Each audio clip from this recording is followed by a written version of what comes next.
In focus tonight, that there is no let-up in the conflict in Ukraine. And to talk about it, we have Pankaj Saran with us, former Indian ambassador to Russia and former deputy NSA. And Professor Swaran Singh is also with us, noted foreign affairs expert. Good evening to you.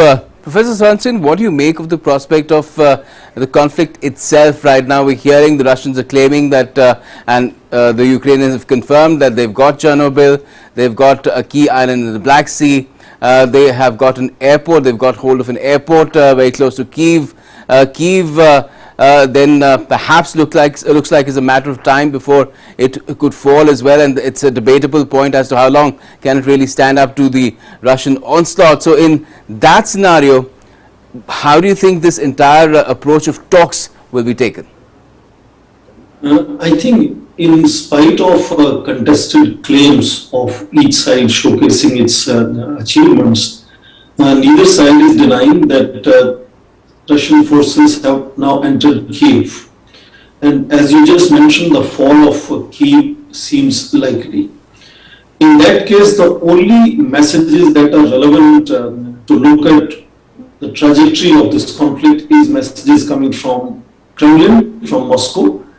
Moscow has clearly mentioned now, for all this time, President Zelensky's various offers of talking to President Putin at time and place of his choosing, and now since yesterday saying that they are even willing to negotiate neutrality, were not being responded. But now it seems President Putin is now saying that he is likely to send representatives to Minsk, which would perhaps mean that he is assuming that President Zelensky would stay in power. But more lately, last several hours, President Putin has also been urging Ukrainian military to take on power, take over power, and then of course surrender to Russian forces. And we are now waiting. In about 6 to 7 hours from here, we will have a UN Security Council meeting together, discussing this issue. We are not sure if by that time the fall of Kyiv would have happened. And if that happens, then of course Russia could simply put an end to the entire discussion in UN Security Council in terms of the current crisis by saying they declare unilateral ceasefire. If that operation has not yet been completed, then of course Russia will clearly veto that resolution. But all these countries will be carefully watched, and India is under pressure increasingly from both United States and Russia to take their side in the UN Security Council meeting. But I think on-ground situation, it so appears, has escalated more than enough now. A completely unexpected escalation has happened. I personally don't see any further escalation because it would not serve any purpose. If the fall of Kyiv has happened, Russian forces have sort of captured it.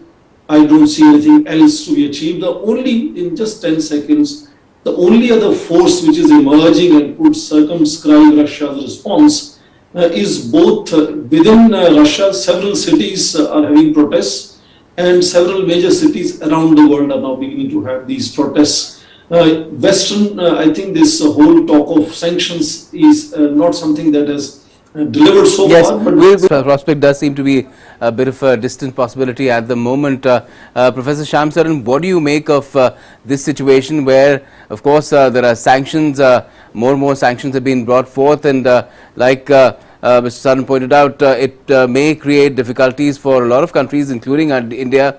One would hope that there would be a breakthrough, at least in the nuclear talks with Iran, so that one big oil supplier can at least be in the mix if one is out. But that is a situation that one again cannot really predict at the moment. First of all, I think sanctions are long-term initiative, long-term strategy. They are not going to at all be of any relevance to people who are fighting in Kyiv tonight or in other cities of Ukraine. What is interesting is that from last 3 weeks, conversations of various American leaders and European leaders saying in case Russia invades Ukraine, they have now really shifted goalposts to now saying in case Russia invades any of the NATO member states. Yes. So that clearly shows the kind of determination to stand up to President Putin that today West is showing.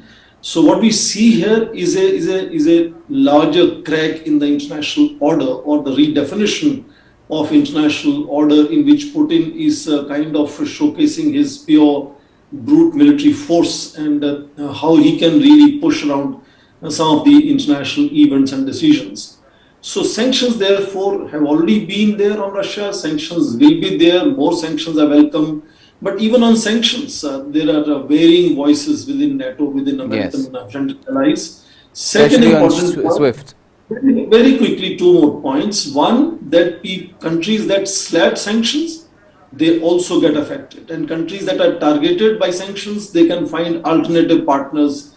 And in this disunity, Russia will have multiple partners. China is already speaking for them. And last 10 seconds, look at examples of severe and crippling sanctions being slapped by United States on North Korea. You know the result. Look at sanctions of similar kind in 1990s being severely placed in Myanmar military junta. You know the result.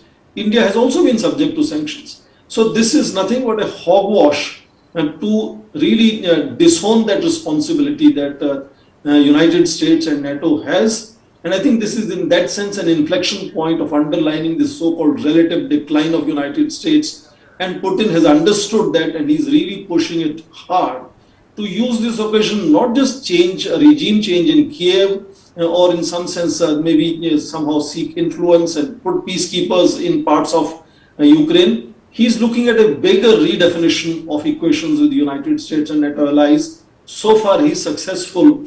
I hope that NATO countries come together to find how they can bring relief. Okay. Whole range of defense equipment can be supplied to Ukraine, but they are all very reluctant at this stage.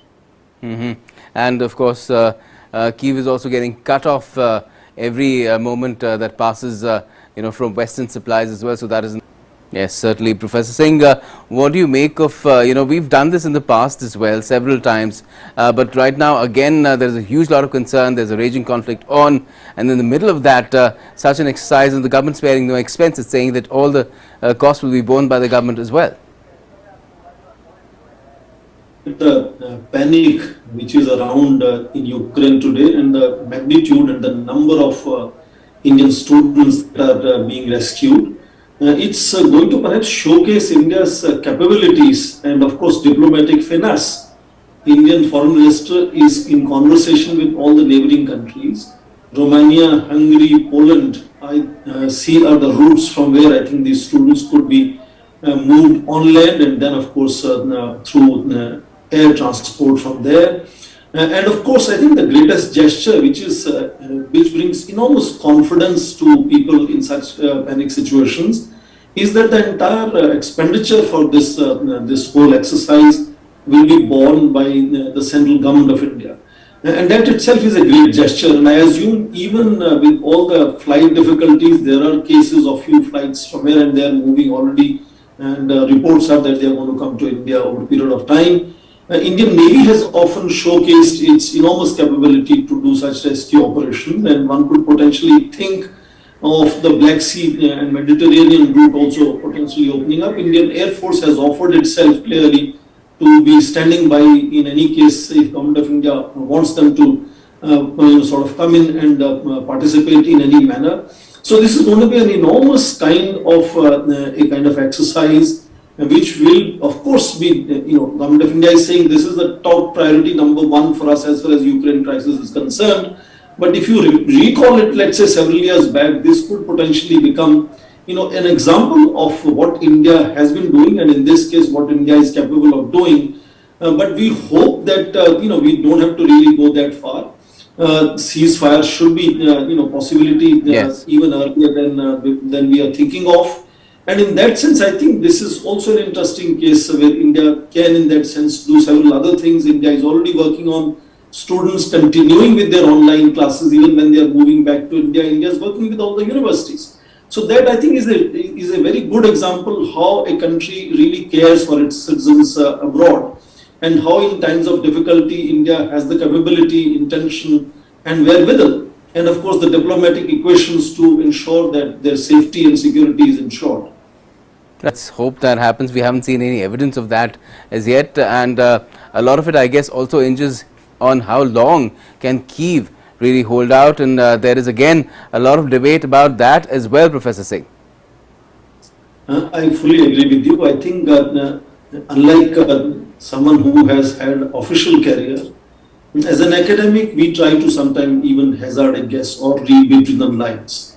So when you receive information from multiple sources, you try to come to some kind of an understanding out of it. And I think very clearly here, there is hardly any doubt left that Russian forces have reached Kyiv. Perhaps they have even captured the closest airport. And that itself would be part of an operation if Russia is trying to, take over the power. And we have seen also, and this is also authentic information, that President Putin has been saying now that the Ukrainian armed forces should take over power in Kyiv, and which automatically implies overthrowing President Zelensky, and then of course surrendering to Russian forces. So I think this operation is now going in a direction where, as you have mentioned yourself repeatedly in this discussion, fall of Kyiv is something which is now likely a possibility in either few hours or few days. Either way, I think the cessation of violence is something which is most important, and that India sees should be immediately ensured. And that's why I assume that in case Russian basic limited objectives of their military operations are completed in the next several hours, Yes. they make some kind of an announcement in UN Security Council tonight. Well, let's see what happens. The next few hours would, of course, be pretty critical, and let's hope we get to hear something positive either way. Thank you so much for joining us this evening, both you, Mr. Swaran, and Professor Singh.